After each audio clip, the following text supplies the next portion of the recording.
começa quando eu ainda estava dentro da barriga da minha mãe. Minha mãe estava trabalhando no lugar e lá ela conheceu um rapaz, começou a namorar com ele e, pum, descobriu que estava grávida de mim. Só que quando ela contou pro meu pai que estava grávida de mim, meu pai simplesmente pulou fora do barquinho, ó, sumiu, evaporou, não quis saber dela. Aí os meus avós, mas rígido, daqueles assim, limitados pra caramba, não aceitaram de jeito nenhum, colocaram minha mãe pra fora de casa. A minha mãe foi morar com a minha tia, que é a irmã mais velha dela, que era casada, é casada até hoje, nunca teve filhos. Então, pros meus avós, era como se fosse, era de um extremo ao outro, uma filha maravilhosa e uma filha maldosa, só porque minha mãe teve filho e aconteceu o que aconteceu. Então, eu fui rejeitada não só pelo meu pai, como pelos meus avós. Mas tudo bem, a gente morava na casa da minha tia e eu meio que cresci ali com o marido dela. Então, tudo que a gente ia fazer era com a família do marido da minha tia. Porque a família da minha tia era minha família e minha família meio que não aceitava. Então, a gente sempre fomos muito sozinhas, eu e minha mãe e minha tia. Só que aí, teve uma vez que a minha tia convidou a minha mãe para poder ir na célula da igreja. E como minha mãe foi muito rejeitada pelos meus avós por conta da religião, minha mãe resistia muito, ela não ia de jeito nenhum. E minha tia de tanto insistir, a minha mãe acabou indo. Aí eu lembro, eu era pequena, mas eu lembro que quando a gente chegou lá, tinha um rapaz muito bonito, o rapaz do sítio. E ele conversava bastante com a minha tia e com o marido da minha tia. Só que a minha mãe não suportava ele. Ele sempre vinha até mim e eu não sei explicar, mas ele olhava dentro dos meus olhos. Tipo, tinha aquela troca de olhares assim, mas é uma coisa que eu não consigo explicar. E ele era um moço, parecia muito legal. Aí, com o tempo, eu comecei a observar que a minha mãe, ela tava começando a se interessar mais na célula, de ir pro sítio. E aí ela começou a comprar roupa, andar mais bonita, comprar perfume, até eu. E toda vez que ela ia usar roupa, perfume, as maquiagens, as coisas que ela tinha comprado, era pra célula da igreja, né, lá no sítio. Aí, quando a gente chegava lá, sempre esse moço tava lá. Minha mãe começou a conversar com ele, de pouco a pouco, né, porque ela cara virada, de pouco a pouco ela começou a conversar com ele e tal. E aí a gente começou a ficar mais tarde, tipo, a célula acabava e a gente sempre era os últimos a sair e tudo. Aí um dia minha mãe falou assim, minha filha vai tomar banho que nós vamos no shopping. Eu falei, ai, que delícia, mãe, tá bom. Aí eu fui tomar banho, me arrumei, aí eu, né, perguntei pra minha tia, ué, tia, você não vai tomar banho? Não, vocês não vão comigo, não. Aí eu, nossa, mãe, a gente vai sozinha? Minha mãe falou, não. Aí quando chegou o rapaz do sítio, tinha chegado lá na porta de casa pra buscar minha mãe pra gente ir pro shopping. E eu, tipo, ai, que legal! Tipo, ele era muito legal comigo. Tipo, ele sempre foi muito legal comigo no sítio. Tipo, ele brincava, ele conversava.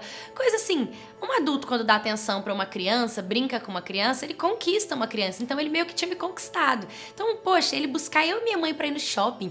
E ainda, tipo, levou eu lá no parque de diversões, levou no cinema, depois a gente comeu no fast food. Foi muito gostoso. E aí eu lembro que eu tava parada, assim, comendo o meu McLanche feliz. E a minha mãe e ele estavam conversando. E, de repente, eles se beijaram. E eu falei, cara, eu tipo dei um grito, uhul, e minha mãe riu, e eles riram, e ele perguntou se eu tava feliz, se ele podia namorar minha mãe. Eu falei, sério, mãe? Minha mãe falou, sério? Eu falei, nossa, que legal, eu quero muito, porque quando a gente não tem o amor paterno, a gente tem um lado carente inexplicável, então eu sentia que faltava alguma coisa, assim, não só na minha vida, como na vida da minha mãe. Graças a Deus, minha mãe me amava, me ama, né, muito, então eu sempre me senti muito abraçada, mas sentia falta de um lado paterno. E ele começou a preencher isso, sabe? Aí chegou o quê? Véspera de Natal. E eu vim contar a história pra vocês por causa disso, né? Porque foi um dos dias, assim, mais tocantes. Porque todo Natal, a minha tia passava lá na casa dos meus avós, jantava com eles, trocavam presentinhos, a gente ficava em casa, eu e minha mãe, olha que trágico. Aí a gente ia pra casa da família do marido da minha tia, porque lá a gente era mais bem-vindo. Então todo Natal a gente passava de verdade na casa do marido da minha tia, que não era minha família, não tinha tanta afinidade assim comigo. E quando foi nesse Natal, o namorado da minha mãe convidou a gente pra passar o Natal na família dele. Só que a minha mãe, ela não quis, assim, de cara, ela ficou com muito medo dos olhares julgatórios, do que a família dele poderia pensar por ela ser uma mãe que teve filho, que tem filho e tal. E aí ele falou assim, não, Não compara a minha família com a tua. Minha mãe tá te esperando e eu quero muito que vocês passem o Natal comigo. E eu, mamãe, por favor, vamos, mãe, vai ser muito legal se a gente conseguir passar o Natal lá.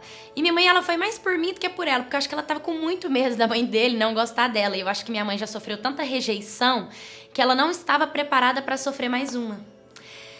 Aí a gente pegou e foi.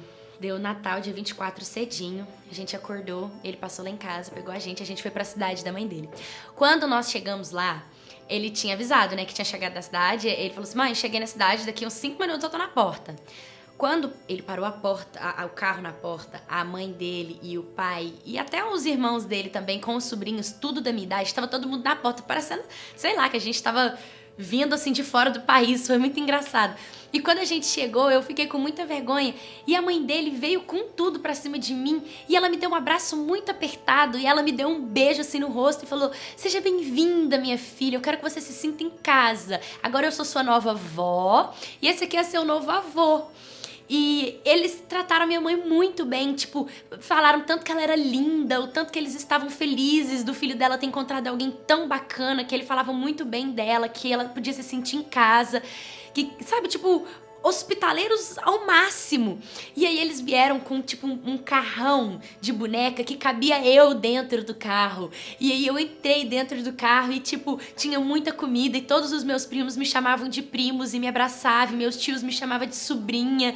E ninguém não olhou nem pra mim, nem pra minha mãe com um olhar de insatisfação ou infelicidade, sabe? Foi transmitido muito amor pelaquela família pra mim. E como eu não tinha isso, eu só tinha, assim, o amor mesmo da minha mãe, da minha tia, porque nem o marido da minha tia não era muito chegado em mim, até prefiro, eu recebi um amor diferenciado por toda aquela família. E aí eu cresci no meio dessas pessoas, eu cresci com muito amor.